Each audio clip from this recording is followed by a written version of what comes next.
March 11. நமது அனுதின மன்னா ஊழியங்களின் வாழ்த்துக்களுடன் இன்றைய நற்செய்தி. இசை மருந்து. இன்றைய வேத பகுதி 1 சாமுவேல் 16, 14 முதல் 23 வரையுள்ள வசனங்கள். கர்த்தருடைய ஆவி சவுலை விட்டு நீங்கினார். கர்த்தரால் வரவிடப்பட்ட ஒரு பொல்லாத ஆவி அவனை கலங்க பண்ணிக் கொண்டிருந்தது. அப்பொழுது சவுலின் ஊழியக்காரர் அவனை நோக்கி, இதோ, தேவனால் விடப்பட்ட ஒரு பொல்லாத ஆவி உம்மை கலங்க பண்ணுகிறதே.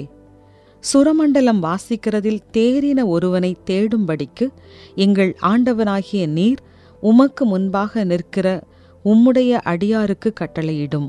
அப்பொழுது தேவனால் விடப்பட்ட பொல்லாத ஆவி உம்மேல் இறங்குகையில் அவன் தன் கையினால் அதை வாசித்தால் உமக்கு சௌக்கியம் உண்டாகும் என்றார்கள். சவுல் தன் ஊழியக்காரரை பார்த்து, நன்றாய் வாசிக்கத்தக்க ஒருவனை தேடி என்னிடத்தில் கொண்டு வாருங்கள் என்றான். அப்பொழுது அந்த வேலைக்காரரில் ஒருவன் பிரதியுத்தரமாக, இதோ, பெத்லஹேமியனாகிய ஈசாயின் குமாரன் ஒருவனை கண்டிருக்கிறேன். அவன் வாசிப்பதில் தேறினவன். அவன் பராக்கிரமசாலி, யுத்த வீரன், காரிய சமர்த்தன், சௌந்தரியமுள்ளவன். கர்த்தர் அவனோடே கூட இருக்கிறார் என்றான். அப்பொழுது சவுல் ஈசாயினிடத்தில் ஆட்களை அனுப்பி, ஆட்டு மந்தையில் இருக்கிற உன் குமாரனாகிய தாவீதை என்னிடத்தில் அனுப்பு என்று சொல்லச் சொன்னான். அப்பொழுது ஈசாய் அப்பத்தையும் ஒரு துருத்தி திராட்சரசத்தையும் ஒரு வெள்ளாட்டுக் குட்டியையும் கழுதையின் மேல் ஏற்றி தன் குமாரனாகிய தாவீதின் வசமாய் சவுலுக்கு அனுப்பினான். அப்படியே தாவீது சவுலிடத்தில் வந்து அவனுக்கு முன்பாக நின்றான். அவன் இவனை மிகவும் சிநேகித்தான். அவனுக்கு இவன் ஆயுததாரியானான். சவுல் ஈசாயினிடத்தில் ஆள் அனுப்பி, தாவீது எனக்கு முன்பாக நிற்கட்டும், என் கண்களில் அவனுக்கு தயவு கிடைத்தது என்று சொல்லச் சொன்னான். அப்படியே தேவனால் விடப்பட்ட ஆவி சவுலை பிடிக்கும்போது தாவீது சுரமண்டலத்தை எடுத்து தன் கையினால் வாசிப்பான். அதனாலே பொல்லாத ஆவி அவனை விட்டு நீங்க சவுல் ஆறுதலடைந்து சொஸ்தமாவான். குறிப்பு வசனம்: தாவீது சுரமண்டலத்தை எடுத்து தன் கையினால் வாசிப்பான்.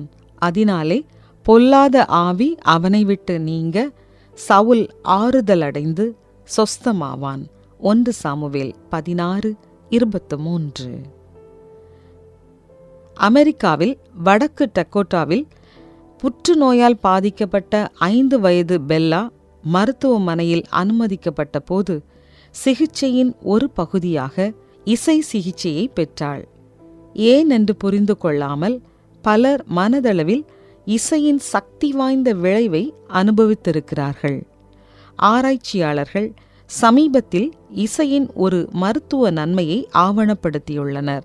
பெல்லா போன்ற புற்றுநோய் நோயாளிகளுக்கும் நடுக்குவாத நோய், மறதி நோய் மற்றும் அதிர்ச்சியால் பாதிக்கப்பட்டவர்களுக்கும் இசை இப்போது பரிந்துரைக்கப்படுகிறது. சவுல் மன்னன் அவதியுற்ற போது ஒரு இசை மருந்தை அணுகினான். அவனுடைய உதவியாளர்கள் அவனுடைய அமைதியின்மையை கண்டு அவனுக்காக கின்னரம் வாசிக்கிற ஒருவரை கண்டுபிடித்து அவனுக்கு சௌக்கியம் உண்டாகும் என்ற நம்பிக்கையில் பரிந்துரைத்தனர். அவர்கள் ஈசாயின் மகன் தாவீதை வரவழைத்தனர். சவுல் அவனது இசையால் மகிழ்ந்து தனக்கு முன்பாக நிற்கட்டும் என்று கேட்டான். தாவீது சவுலின் அமைதியற்ற தருணங்களில் இசை இசைத்து அவனுடைய வேதனையிலிருந்து அவனுக்கு நிவாரணம் அளித்தான். நம்மில் இசை ஏற்படுத்தும் தாக்கத்தை குறித்து தேவன் அறிந்திருப்பதை நாம் விஞ்ஞான ரீதியாக கண்டுகொள்ள ஆரம்பித்து மட்டுமே உள்ளோம்.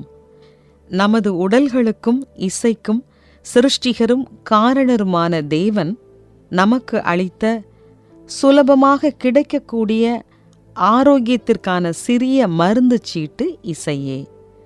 நாம் எந்த காலகட்டத்தில் வாழ்ந்தாலும், நமக்கு எத்தகைய மருத்துவ வசதிகள் இருந்தாலும் நமக்கு இது ஏற்றதாகும்.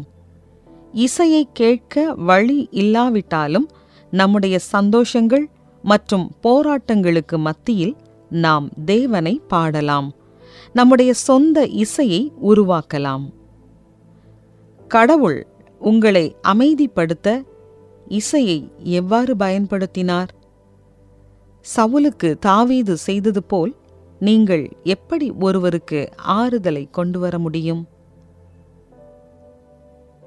அப்பா, போராட்ட வேளைகளில் என் இதயத்தையும் மனதையும் அமைதிப்படுத்த இசையை உருவாக்கி அதை பயன்படுத்தியதற்காய் நன்றி.